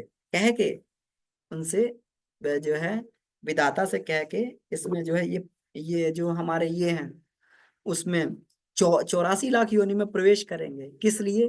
कि जिस जिस योनि में भी जिस जिस जीव ने हमारा जितना जितना उपकार किया है, उसी योनि में जाकर उसके उपकार को हम उतारेंगे। इस स्तर के ये लोग होते हैं, ये अपनी इच्छा से प्रकट होते हैं। जहां पर भी जिसमें भी जाना चाहें वहां पर ये लोग जा सकते हैं। तो इनके लिए कहा गया है कि इनके लिए कोई भी ऐसी चीज नहीं है जिस आनंद के वो स्वामी नहीं है। ब्रह्मानंद, परमानंद, आत्मानंद, ये पूरा का पूरा जो है त्रिगुणात्मक प्रकृति में जो भी सुख होता है वो इनके लिए जो है कहीं पर भी इनके लिए इसको वो नहीं होता है। वो किसी चीज को प्राप्त कर सकते हैं। ये तो 5 भुजाओं की बात हुई। और जो गायत्री की जो 5 भौतिक भुजाएं हैं उससे क्या मिलता है? लेकिन हम लोगों को सावधान रहना चाहिए। हम लोग बहुत कुछ देखते हैं, बहुत सारे हमारे पंचकोशी साधक भी हैं, उनको भौतिक उपलब्धियां मिल जाती हैं, लेकिन उस भौतिक उपलब्धियों का प्रयोग क्या किया? हमारी भूख बढ़ गई तो भूख का प्रयोग क्या किया? अधिक आहार खाने में लगा दिया, या फिर उस भूख से जो है हम फिर उसके अपने अपने अपने अंतःकरण के कचरे को हमने खाने में लगा दिया। भूख बढ़ गई थी तो बाहर का भोजन थोड़ी लेना था, अंदर का हमें जो है वासना को खाना था, अंदर के कफ को खाना था, अंदर के परिष्कार, अंदर अंतःकरण का परिष्कार करना था। तो हमें ये ध्यान रखना चाहिए। ये जो है ये साधक के लिए बहुत खतरनाक सिद्ध हो जाता है कि उसको जैसे ही भौतिक उपलब्धियां मिलती हैं वो उनका उपयोग करके, सिद्धियों का उपयोग उपयोग करके फिर अपने मार्ग से भटक जाता है। ये बड़ी सावधानी लोग आता है। बाबूजी बार बार बताते हैं कि अगर ये निरोगता मिल गई है, समृद्धि मिल गई, तो इसका मतलब ये नहीं संसारिक भोग करने के लिए हम लोग चले जाएं। इसको सावधानी से प्रयोग करके इनको जो है माइलस्टोन मानकर, और हमें तब तक, अब देख चुके हैं ना कि हम लोग की आत्मिक प्रगति कहाँ तक हो सकती है, तो उस हम लोग को आत्म कल्याण वाली अवस्था तक पहुंचना क्यों नहीं हम लोग ये करते हैं? जब तक ये नहीं मिल जाएगा तब तक हम आगे बढ़ते रहेंगे। ये तो बाई प्रोडक्ट है, साधक को मिलते रहते हैं, निरोगता उसके जीवन में आ जाती है। निरोग नहीं होगा तो आगे चल के जो प्रारब्ध आएगा, आगे चल के जो वो आएंगे प्रतिदिन के उसको आघात आएंगे, कैसे सहन करेगा? अब मान लो निरोगता मिल गई है, तब जो परिमार्जन होगा तो पीछे के प्रारब्ध आके उस पर वो टकराएगा। उसके अंदर जो गांठें पड़ी हुई हैं, जो अज्ञान की गांठें हैं, वो ऐसे नहीं चली जाएंगी। उनको फोड़ने के लिए बहुत ऊर्जा आएगी, वो चाहिए। उसको फोड़ने के लिए बहुत क्षमता उसको चाहिए, बहुत उसको बल चाहिए, अपना आत्मिक बल चाहिए। ये कहाँ से आएगा? ये सब यहीं से आएगा। तो हमें ये भौतिक उपलब्धियों को भी अपनी आत्मिक उपलब्धियों को प्राप्त करने में लगाना चाहिए। सावधान रहना चाहिए सभी को। भले ही इसमें आत्मिक उपलब्धियां मिलती, भौतिक उपलब्धियां मिलती हैं, लेकिन इसका प्रयोग जो है तभी हमारा ये सफल हो पाता है। आहार विहार सब में ये जिस चर्चा की थी, संयमित हो जाता है तो बीमारी का कष्ट नहीं भोगना पड़ता है। नियमितता आ जाती है, निरलसता आती है, श्रमशीलता आ जाती है। ये बड़े सामान्य गुण जो है ये व्यक्ति में प्रकट हो जाते हैं। उसका जो है सारे के सारे अवयव क्रियाशील हो जाते हैं। तो पूरा का पूरा जो है टॉक्सिक अंदर जमा नहीं होता है, और निरोगता उसके जीवन में बढ़ती चली जाती है। समृद्धि उसके अंदर आती, ये तो आएगी कि परिश्रमताशीलता बढ़ गई, तत्परता बढ़ गई, सतर्कता बढ़ गई, मधुरता सादगी बढ़ गई, खर्चे का जो है आदत कम पड़ गई। तो ये जो है समृद्धि भी इससे विकास होगा, ये भी विकसित होगी। विद्या भी आती है, गायत्री विद्या की देवी है। तो हम लोग जानते हैं ना, हम लोग कितना, हम लोग जो है सबका अनुभव है कि जब से हम लोग इस साधना में जुड़े तब से हमारा स्वाध्याय बढ़ गया है। बढ़िया स्वाध्याय होता है, अच्छा स्वाध्याय होता है। तो ये कहाँ से ये विद्या बढ़ती हुई चली जाती है, सब हम लोग प्रैक्टिकली महसूस कर रहे हैं। ये कोई ऐसी बात नहीं है कि इसमें होगा। नए साधकों के लिए नई बात हो सकती है, जो पुराने साधक इस यात्रा में जुड़े हैं, उनके लिए कोई नई बात नहीं है, और ये सब प्राप्त कर चुके हैं। तो मेरा निवेदन है कि अगर नए साधक हो तो पुराने साधकों से बात करें कि उन्हें कैसे मिला, वो अपने अनुभव से बताएंगे कि ये चीजें हमें मिली हैं। कौशल बढ़ जाता है। योगस्थ कर्मसु कौशलम, हर एक चीज को कुशलता से करता है। उसे झाड़ू मारने का काम भी दे दिया जाएगा तो उसको भी कौशल से करेगा, कुशलता से करेगा, और अपनी पूरी की पूरी उसको इस उसमें लगा देगा, जिसको कहते हैं ना प्रतिष्ठा का प्रश्न मान के हर काम को करेगा। तो जब कौशल व्यक्ति को मिल जाता है तो हर एक काम में बढ़िया करता है, बेस्ट करता है, अपने बेस्ट परफॉर्म करने की वो करता है। और जब कुशलता आती तो हर जगह बेस्ट करेगा व्यक्ति। बेस्ट का मतलब क्या करेगा, हर जगह बेस्ट करेगा। तो बेस्ट करेगा तो फिर उसका जो है ये भी हो जाएगा, वो हर जगह सफलता भी प्राप्त कर लेगा, हर जगह। तो ये जो है ये कुशलता की बात है, कौशल आता है। मैत्री बढ़ती है क्योंकि विनम्रता बढ़ती है, सौहार्द बढ़ता है, सेवा भाव बढ़ता है, प्रसन्नता, उदारता, दयालुता, निरअहंकारिता बढ़ने लगती है, सज्जनता बढ़ती है। तो ऐसे व्यक्ति तो जहां जाते अपने फ्रेंड्स बना लेते हैं। हम लोग का फ्रेंड सर्कल कितना बड़ा हो गया, बाबूजी कहते नहीं सबको मित्र बोलते हैं, है ना। बाबूजी का फ्रेंड सर्कल कितना बड़ा है, हम लोग का फ्रेंड सर्कल कितना बड़ा हो गया, हम लोग समझ सकते हैं। जब से हम लोग इस ग्रुप में आए कितने फ्रेंड्स हो गए हैं अपने, है ना। तो जहाँ पर उम्र का भी भेदभाव खत्म हो जाता है, जहाँ पर ऊंच नीच का भेदभाव खत्म हो जाता है, जहाँ पर जो है सारे भेदभाव खत्म हो जाते हैं, ऐसी मैत्री विकसित होती है गायत्री साधक के अंदर। और अब हम लोग को हम लोग समझ चुके हैं कि ऐसा संसार में कुछ नहीं है जो गायत्री की पंचकोशी उपासना से प्राप्त नहीं होता है। और एक बात, बहुत महत्वपूर्ण बात है, इसमें प्रवेश प्रवेश व्यक्ति को तभी मिलता है जो व्यक्ति परिपक्व अवस्था तक वहां तक पहुंचता है। हमें अपनी मनस्थिति को उतना परिमार्जित कर लेना चाहिए कि गायत्री उपासना के द्वारा, साधना के द्वारा, आराधना के द्वारा हमें अपनी मनोभूमि को परिमार्जित करना चाहिए। तो उसकी मनोभूमि बोलने लगती है कि अब दो, कुछ और दो, अब उसके बिना चैन नहीं पड़ता है। तो यही कुछ जब मांगना चालू करती है तभी उसकी जो है सही स्थिति होती है कि जब वो इस अपने आत्मिक और भौतिक प्रखरता को बढ़ाने के लिए साधना को करना प्रारंभ कर दे। तो आप सभी को बहुत बहुत धन्यवाद। तो अब हम लोग प्रश्नोत्तरी वाले इसमें आते हैं। बाबूजी हमारे बीच में है, और कहीं कोई प्रश्न बनता है तो उस पर भी चर्चा की जा सकती है। जी।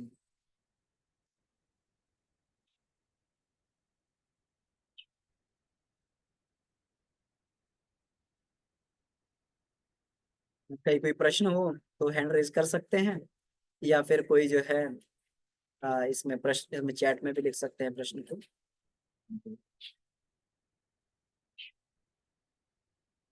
बाबूजी से भी मेरा निवेदन है, बाबूजी कृपया आए तो आप भी हमें अपना आशीर्वाद दें। जी बाबूजी।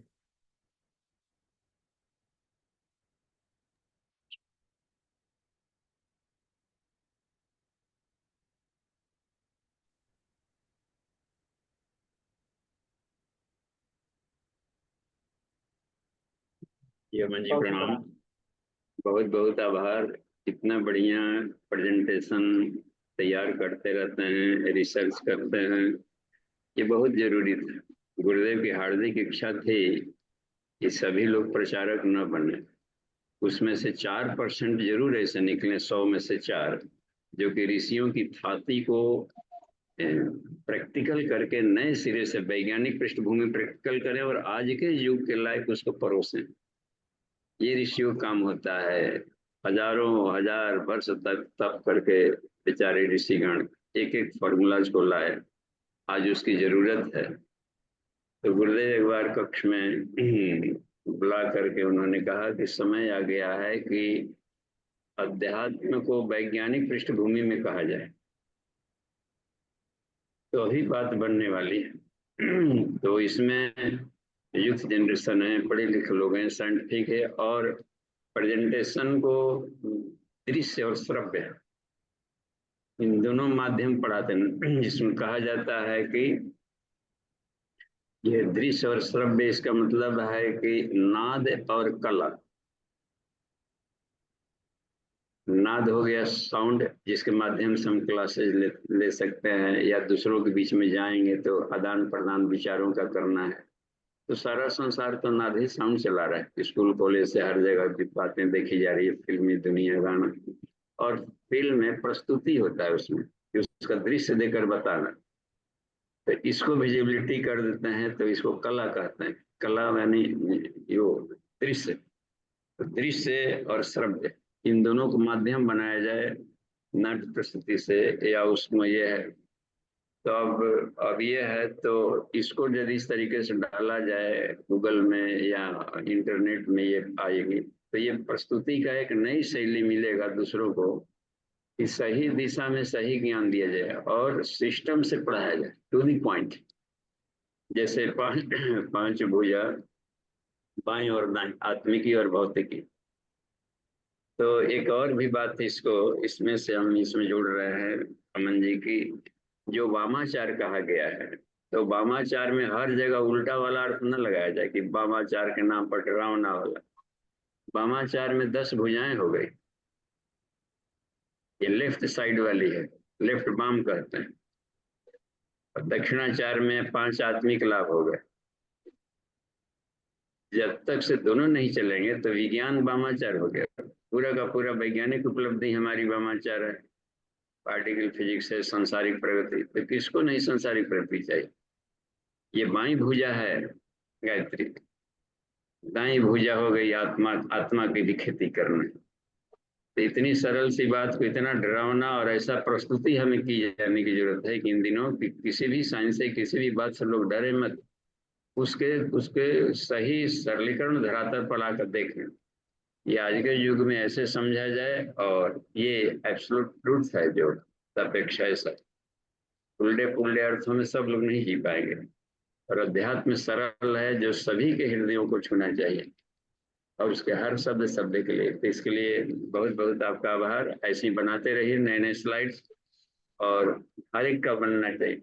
जिनको कुंडलिनी पहुंचे, कुंडलिनी साइंस के बनना। हमने देखा कि इंटरनेट पर कोई भी ऐसा नहीं ढूंढने पर मिल रहा है जो कि एब्सोल्यूट ट्रूथ जैसा उसको प्रस्तुति किया गया। अनुभव को प्रस्तुत करना साइंटिफिक वेब तरंगों में, तो इसमें मनीषाओं को लगना है, इसमें पंचकोश से जो जुड़े हैं। तो जिनको जिसमें पकड़ है, जिनको योगा में पकड़ है, योगा टीचर, तो हर पोस्टर्स को साइंटिफिक ढंग से उसमें फिर प्रस्तुत करें, बताएं भी, उसको सामने भी स्लाइड कर दें। इस पोस्चर में गए, अमुक ग्रंथियां अमुक शक्ति केंद्र को ऐसे प्रभावित कर रहा है, मेडिटेशन की उसके तरंगे निकालिए, तो किस तरीके से हार्ट को ठीक कर रहा है, उस शासन किए। तो ये सब बहुत बड़ा काम है रिसर्च में करने का, कि उसको प्रस्तुत किया जाए। तो जिनको जिसमें पकड़ है उस फील्ड में जा करके, और प्रस्तुति का ये तकनीक अच्छा है कि हम स्लाइड के माध्यम से करें, तो अन्य शिक्षकों को सुविधा हो जाएगी। शिक्षक पैदा करें तो उनके लिए मटेरियल बनेगा, वो करेंगे, और समझाने में उनको भी सुविधा हो जाएगी कि पूरी पॉइंट आगे बढ़ेंगे, समझेंगे। तो धन्यवाद। तो देखा जाए अमन जी, कोई प्रश्न है तो आप देखिए आ रहे हैं, हैंडल धीरे धीरे हो रहा है, आप उसको लाभ लेते रहिए। जहाँ हमारी जरूरत पड़ेगी तो हम भी उसमें बोलेंगे। जी बाबू जी, इसमें जयशंकर मिश्रा जी का हैंड रेज है। जी भाई साहब। हाँ, प्रणाम बाबू जी, प्रणाम भैया। हाँ, हाँ भाई अ, साहब। भैया, जो नए साधक हैं, अ, उन मेरा दो प्रश्न है भैया। जो नए साधक हैं, उन प्रारंभिक दौर में जब साधना शुरू करते हैं तो उनके विचारों का प्रवाह बढ़ जाता है भैया। एक बार वो घबरा जाते हैं, जैसे हम चर्चा के क्रम में कुछ लोग अगर मिलते हैं हमसे, तो वो इस तरह से कि वो कहते हैं कि ये क्या एक समस्याएं जैसे बढ़ सी गई हैं। वो भैया क्या चीज लेके आगे बढ़े प्रारंभिक दौर में। हाँ तो देखिए, भाई साहब को बहुत बहुत आभार सुंदर प्रश्न पूछने के लिए। पहले तो ये जो साधना है ये पीएचडी स्तर की साधना है ना। तो जी। क्योंकि बच्चा भी कर सकता है, बूढ़ा भी कर सकता है, बाल भी, वृद्ध सभी कर सकते हैं। लेकिन इसकी शुरुआती आत्मज्ञान स्तर से होती है ना। तो अब आत्मज्ञानी तो बच्चा भी हो सकता है, बूढ़ा भी हो सकता है। तो पहले तो ये मान के चलें कि हम ये जो काम करने जा रहे हैं, जरूरी नहीं है इसमें जो हमें ये लाभ ही लाभ मिलेगा। सांसारिक दृष्टि से की बात कर रहे हैं। क्योंकि जब जब इसमें व्यक्ति जब ये आता है साधना के पद पे, तो शुरस्य धारा बोला गया है। शुरस्य धारा दुर्ता निषत्या दुर्गम पथ इति कवयो वदन्ति, है ना। तो ये तो जी। क्षुरस्य धारा है। तो ये मान के चला जाता है कि जब साधक इसमें प्रवेश कर रहा है तो उसकी आत्मिक स्थिति, मानसिक स्थिति इस तरह की तो है। क्योंकि साधना जब करेगा तो थोड़ा सा तो उसको जो है रगड़ लगेगी। आप इसको ये देखें, इस तरीके से इसको देखें कि इसमें जो ये हम लोग ये कहते हैं, जो आध्यात्मिक जो होती हैं, अध्यात्म की 3 कक्षाएं बोली गई, जैसे गायत्री महाविज्ञान भाग 3 में कहा गया है ना, तो भाग 3 में कहा गया है अध्यात्म की 3 कक्षाएं, और जिसको हम लोग जो है ये बोलते हैं, अ, जिसको ये दीक्षा बोलते हैं, जिसको ये बोलते हैं जो नाम की दीक्षा मिलती है ना। और फिर अग्नि दीक्षा जी बोली जाती है, फिर उसके बाद ब्रह्म दीक्षा दी जाती है ना। तो जब व्यक्ति अग्नि दीक्षा में आता है, जी जब मंत्र दीक्षा के बाद में अग्नि दीक्षा में आता है, तो ये मानना चाहिए कि हम साधना करने जा रहे हैं तो अग्नि दीक्षा में जा रहे हैं। और वहां पर साधक को अपना कंसेंट देना पड़ता है कि भगवान, अब कहीं पर भी कोई कष्ट कठिनाई आएंगी तो घबराएंगे नहीं। अब मान लीजिए हम डॉक्टर के पास फोड़े फुंसी को लेके जा रहे हैं, तो ये अपेक्षा थोड़ी करेंगे कि डॉक्टर फोड़े को काटेगा नहीं। जब फोड़े का निर्मूलन करने के लिए जा रहे हैं, तो उतनी मनस्थिति तो हमारी मजबूत होनी चाहिए कि हम जाएंगे तो डॉक्टर फोड़े को काटेगा भी और वो उसको ठीक भी करेगा, मरहम पट्टी भी करेगा। जी तो मनस्थिति मजबूत करके आगे बढ़ना चाहिए। अपेक्षाएं देखिए, हमेशा जिस साधना के मार्ग पर हम लोग बढ़ रहे हैं, तो अपेक्षा, इसीलिए तो कहते हैं आत्मज्ञान होना चाहिए। शरीर पर कुछ भी उसका कुप्रभाव आए तो व्यक्ति जो है उसको घबरा के छोड़ ना दे उसको, बिल्कुल। इतना आत्मज्ञान तो होना चाहिए। जब आत्मा को कोई काट नहीं सकता है, कोई शस्त्र इसको भेद नहीं सकता, आग जला नहीं सकती, तो फिर हम क्यों घबरा रहे हैं? इसका मतलब मनस्थिति कच्ची बन रही है अगर घबराहट आ रही है तो।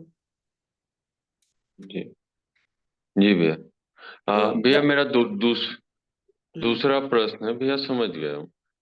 भैया मेरा दूसरा प्रश्न है कि कुछ दिन साधना करता है साधक और उसको हम्म, अच्छा फील होने लगता है, आत्म शांति मिलती है, लेकिन वो उसी जगह पे रुक जाता है। जैसे आत्मज्ञान, आत्मदर्शन के लिए वो अपने साधना में ऐसा क्या जोड़ दे कि वो आगे की यात्रा, जो रुकी हुई यात्रा है, उसको रफ्तार दे सके। जी। तो इसीलिए तो हम कहते हैं गुरु का यही महत्व होता है।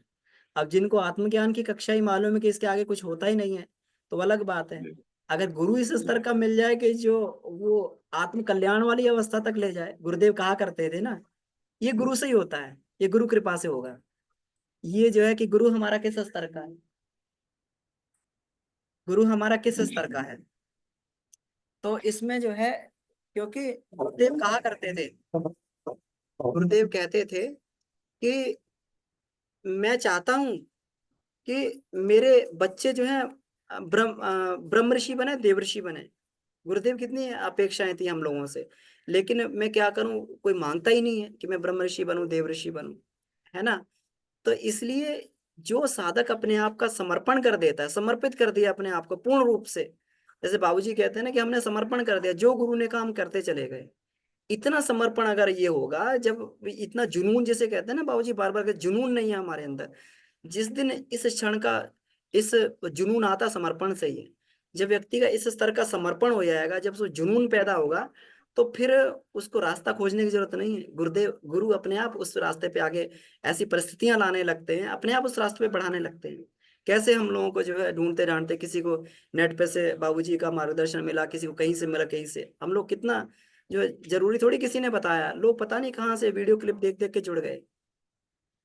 तो ये यही ईश्वरीय प्रेरणा होती है, यही गुरु प्रेरणा होती है कि व्यक्ति जो है वो उसको आगे अपने आप बढ़ता रहता है। एक स्वतः प्रोसेस है। हम लोग को अपनी आत्मा में ये मान के आगे बढ़ते रहना चाहिए, गुरु के ऊपर भरोसा करके। जी भैया, धन्यवाद, प्रणाम भैया।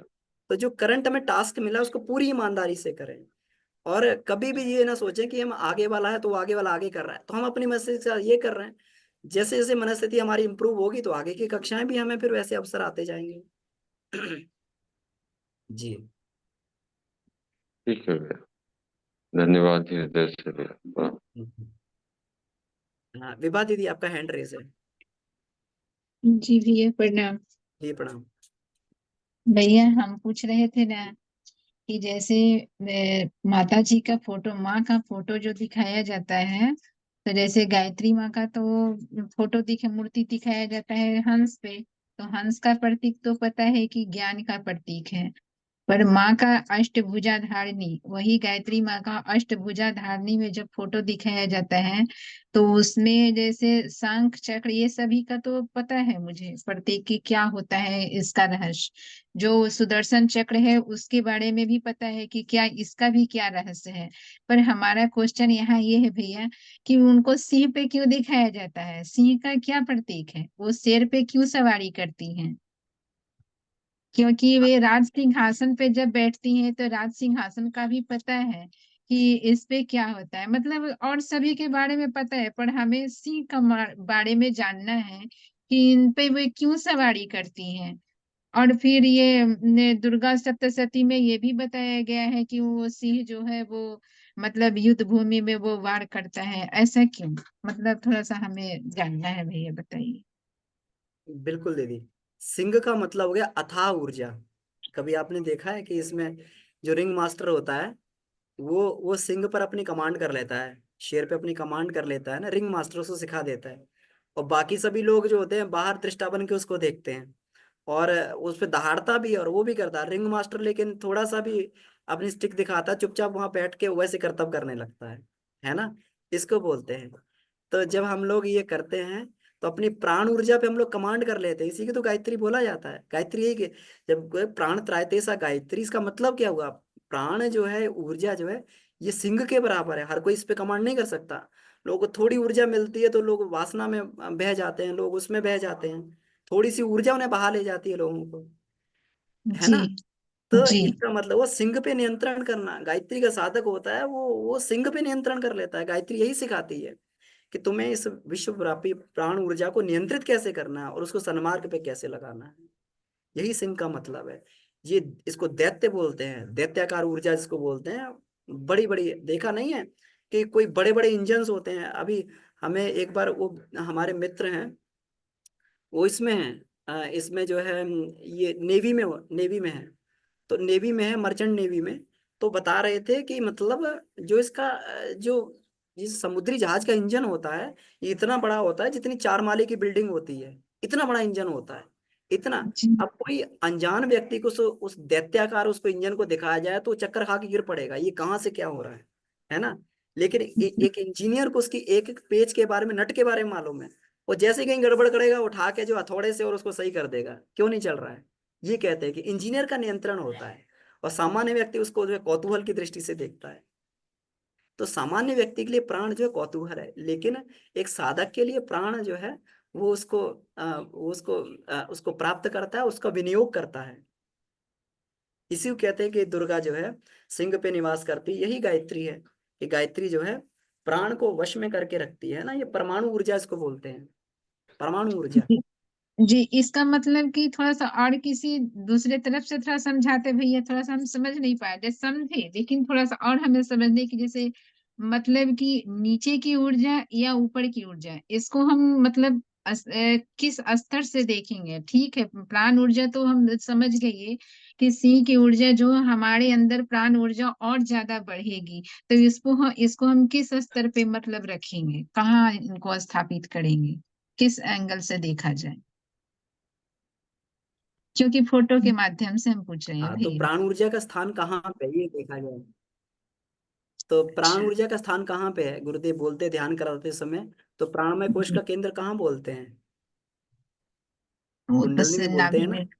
हाँ। वहां पर मूलाधार में यही जी। केंद्र है ना। और यहीं से पूरे के पूरे उसमें सहस्त्रार में भी प्राण ऊर्जा यहीं से जाएगी। शिव को भी प्राण जो है शक्ति से ही मिलता है, नहीं तो शिव जो है बिना उसके शव हो जाएंगे। तो अच्छा, सहस्त्रार अब को भी समझ प्राण, में भैया। ये ठीक है कि सहस्त्रार से ऊर्जा जो है उसमें जाती है, सहस्त्रार से प्रवेश करके और उसमें जाएगी, लेकिन डिपॉजिट जहाँ पे होगी वो मूलाधार में, जहाँ पे कुंडलनी रहती है। जी भैया, और क्लियर हो वहीं से गया। उसका जो चैनलाइजेशन किया जाता है। जी, जी प्रणाम भैया। जी, क्लियर हो गया, धन्यवाद। एक एक शब्द से हम 1000 पॉइंट पकड़ लिए। ठीक है हाँ, भैया, तो इसी प्रणाम। को तो बाबूजी जो कुंडलनी के प्रैक्टिकल करवाते हैं, इसीलिए तो ऊर्जा का चैनलाइजेशन किया जाए, मूलाधार से ऊर्जा को ऊर्ध्वगामी बनाया जाए। जी, प्रणाम। जी प्रणाम। जी सुरेश जी भाई साहब।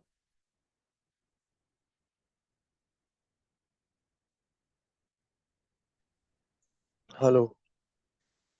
जी भाई साहब प्रणाम। नमस्कार।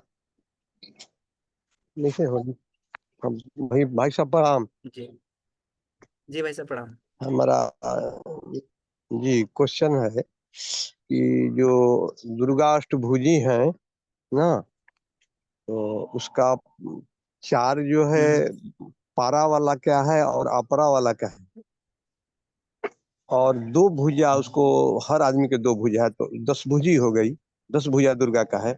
तो इस पर चर्चा किया जाए कि परा वाला क्या क्या रखा जाए, और उधर समझ में कि आत्मबल, ज्ञान, मनोबल, आत्मबल, ब्रह्मबल, तो इसको क्या, पहला को क्या रखा जाए, थोड़ा सा इनका कंफ्यूजन हाँ दूर किया तो जाए। गायत्री परा विद्या है ना। अगर गायत्री का अगर दो भाग कर दिए जाए तो एक परा है एक अपरा है। नहीं गायत्री दुर्गा जी से मतलब है कि बल, दुर्गा अष्टभुजी है हाँ और अष्ट बल है, तो उसमें हम्म एक वाला बल, पहला वाला जो परा है, तो परा वाला समझ नहीं आता है कि पहला क्या लिखा है। दूसरा वाला तो है कि मनोबल है, आत्मबल है और ब्रह्म बल है। पहला हम्म कौन सा है उसको दिया जाए, पहला क्या क्या है, इसी पर चर्चा किया जाए थोड़ा सा। देखिए हम लोग अभी चर्चा कर रहे थे कि यहाँ पे भी कुछ अलग नहीं है। आत्मबल और जो इसको मनोबल और ब्रह्मबल जितना भी है ना, वो सारे के सारे बल यहीं से गायत्री से ही सारे बल हैं। तो जो गायत्री की जो 10 भुजाएं इसी में सब कुछ आ जाता है। इसी के अलग अलग ये कहते हैं ना कि जैसे भोजन होता है तो भोजन में किसी में नमक अधिक कर दिया, किसी में मीठा थोड़ा बढ़ा दिया, किसी में, तो उसके अलग अलग टेस्ट बन जाते हैं। लेकिन मूल मौलिक जो भुजाएं हैं वो गायत्री की ही 10 भुजाएं हैं। अब वो किस रूप में आगे चल के संसार में तो असंख्य शक्तियां हो जाती हैं। एक गायत्री से 24 शक्तियां निकल आती हैं, है ना। वो 24 शक्तियों से असंख्य शक्तियां निकल आती हैं, अनंत शक्तियां निकल आती हैं। तो मूल में जी यही है। इसके मूल में जो गायत्री की दक्षिण भुजाएं हैं, तो गायत्री की दक्षिण भुजा ही इसका जो है, जो जिसको हम ये कहते हैं कि आत्मज्ञान हो गया, आत्मज्ञान आत्मदर्शन हो गया, ये इसकी जो उपलब्धियां हैं। और सांसारिक उपलब्धियां जो इधर जो हम लोग जो ये स्वास्थ्य हो गया, निरोगता हो गई, हाँ, स्वास्थ्य हो गया, इसको धन हो इसे गया, बुद्धि हो गई, कुशल हो गया, मैत्री हो गया, इसी को। मैंने इसे उसका क्रम बाई ये हम चाहते हैं। जैसे अपरा में लेंगे तो धन बल, जन बल, बुद्धि, अपारा, इसको कैसे ले, मैंने किसको हम्म चार के गिन करके ये पहले तो में किसको अपरा लेंगे। अपरा यही हो गया ना। अपरा में हाँ, हमें जो, अपरा तो है, जी जी इसमें भाई साहब। धन बल, जन बल, बुद्धि, अपारा, तो चार गुण नहीं हुआ ना, हाँ धन तो बल और जन बल हुआ, तो एक को धन बल क्या मैंने हुआ, गिनती। जन बल हुआ। देखिए अब इसको देखिए इस तरीके, केवल शब्दों का हेर फेर है ये, केवल शब्दों का हेर फेर। देखिए अब हम लोगों ने क्या पढ़ा, गायत्री की 5 उपलब्धियों में हम लोगों ने क्या पढ़ा। गायत्री की 5 जो ये जिसको वाम उपलब्धियां थी, इसमें हमारा जी, पहले क्या आया, पहले स्वास्थ्य आ गया, है ना। स्वास्थ्य बल है। स्वास्थ्य आ गया। और स्वास्थ्य के बाद में दूसरा बल क्या आया, दूसरा बल आ गया हमारा इसमें धन आ गया। धन बल ये है। हो गया, है ना। जी तीसरा हमारा जो है इसमें कौशल बढ़ गया, जी है ना। जी फिर विद्या बढ़ी, जी और फिर हमारी मैत्री बढ़ गई। जी यही 5 संसारिक बल हैं, इसके अलावा कोई बल नहीं है। इन्हीं के 5 के कॉम्बिनेशन से ही ये सारी की सारी उपलब्धियां आती हैं, अलग अलग कॉम्बिनेशन से। जी। तो धन बल जो हम कह रहे हैं, धन बल, जन बल, बुद्धि, अपारा, तो यही तो है। धन हमारा ये जो धन हो गया, और जन हो गया हमारा ये जिसको मैत्री बोल रहे जी हैं, है ना। जी मैं और बुद्धि जी मतलब विद्या हो गई। विद्या और हो फिर गई। इसमें आगे बच गया कौशल आ गया, और जी और जो स्वास्थ्य आ गया, और ये एडिशनल बल जुड़ गए इसमें। जी। जी ठीक है भाई जी। साहब, नमस्कार। हाँ बाबूजी। जी जी जी बाबूजी, और इसका थोड़ा सा इसको और सिंप्लीफाई करने का ये। सुरेश जी, इसमें चौथा ढूंढ रहे थे तो उसमें शस्त्र बल ही है, जितना हाथ नहीं उससे अधिक तो हथियार लिए हुए हैं। जी एटॉमिक पावर, शक्ति, तो जी भौतिक अपारा है उस शक्ति, उसकी अपार शक्ति होती है एटॉमिक साइंस का। और इसमें भी आप लेते हैं, आत्मिकी में भी जाएंगे तो उसके लिए भी जितने भी आत्म साधना में 4 उपकरण आते हैं, जैसे आत्म समीक्षा, आत्म सुधार, आत्म निर्माण, आत्म विकास, इसी तरीके से यदि आप जाते हैं तो एक होता है कि पदार्थ जगत पर आत्मा का नियंत्रण हो, एक हो गई आत्मिकी, जिसको आत्म भौतिकी कहते हैं। दूसरा होता है कि तत्व ज्ञान, तत्व ज्ञान भौतिक जगत का ज्ञान नहीं है। वो पदार्थ का ज्ञान अलग होता है कि इस गाड़ी को कैसे चलाया जाए, लेकिन तत्व ज्ञान होता है जो महर्षि कपिल के पास था, सांख्यवात्मिकी होता है। सृष्टि के इंग्रेडिएंट्स कितने हैं, उसके क्या गुण कर्म स्वभाव है ना। हे अर्जुन, जो हमको तत्व से जानता है वही सही जानता है। तत्व भी तो महाभाव होते हैं। दूसरा वाला भुजा होता है दाहिने किनारे वाला, और तीसरा होता है उसमें आत्मज्ञान, और चौथा होता है ब्रह्म ज्ञान। तो ये आत्मिकी में बांटे गए। भौतिकी के तो साफ है कि आपका संगठन बढ़ चाहिए। दुर्गा संगठन थी, संगठन संबंध वेद मंत्र बोला गया, मैत्री शब्द का प्रयोग किया इन्होंने, संगठन बल किया है। चातुर्य बल था, यहाँ बुद्धि का मतलब है चातुर्य बल, संसार को हैंडल करने वाला, और सठे साठ्यम समाचरित वाला था। तो ये है। तो ठीक है, धन्यवाद प्रश्न पूछने के लिए भी। रहिए।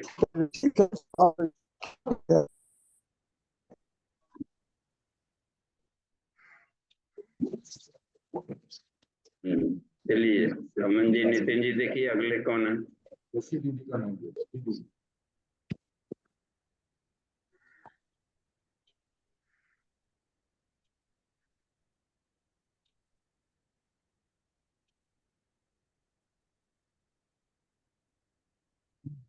रमन जी देखिए अगले अगले पार्टिसिपेंट्स को अनुमति दें।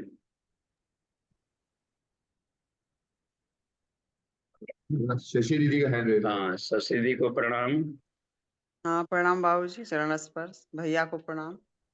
जी बाबूजी, जो हम लोग 9 दिन का करते हैं वो 24,000 का जप, तो उसमें हाँ, अगर 3.5 घंटा का टाइम, मैंने 3.5 घंटा में होता है 33 माला। अगर उस जगह पे अगर हम लोग मेडिटेशन करें तो उसका लाभ एक ही है क्या? मेडिटेशन वाला अधिक लाभदायक होगा,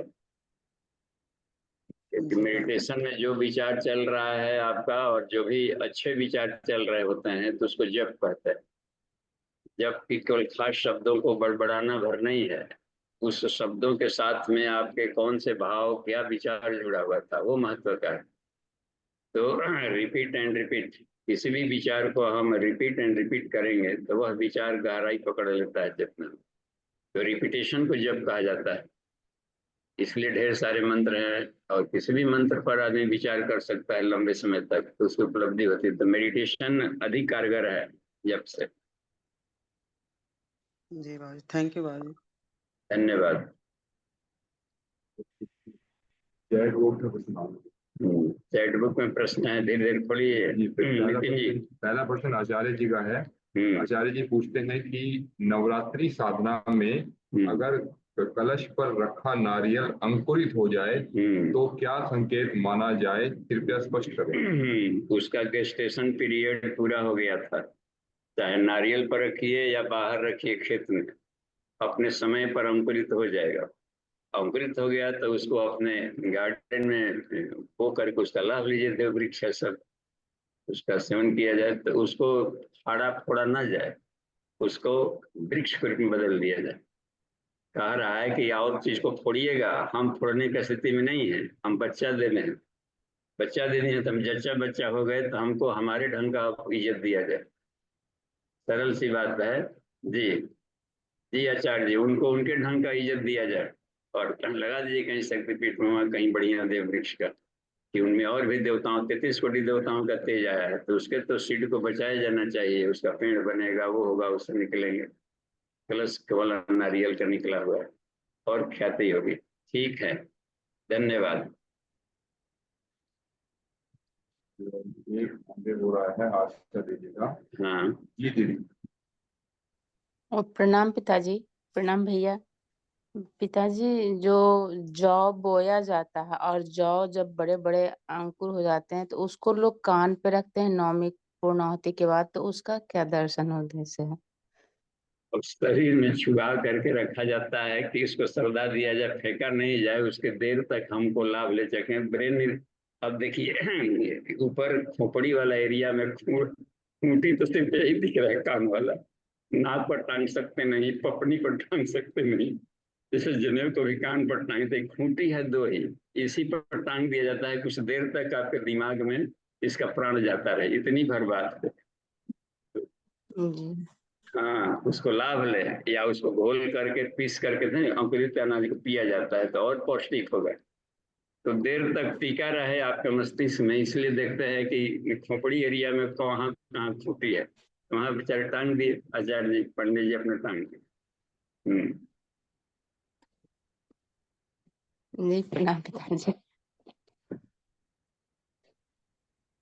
ठीक है, आगे बढ़ते जाइए, समय हो गया है, शांति पाठ कर लीजिए। अमन जी देखिए तो अमन जी नहीं है तो शांति पाठ कर लो। ओम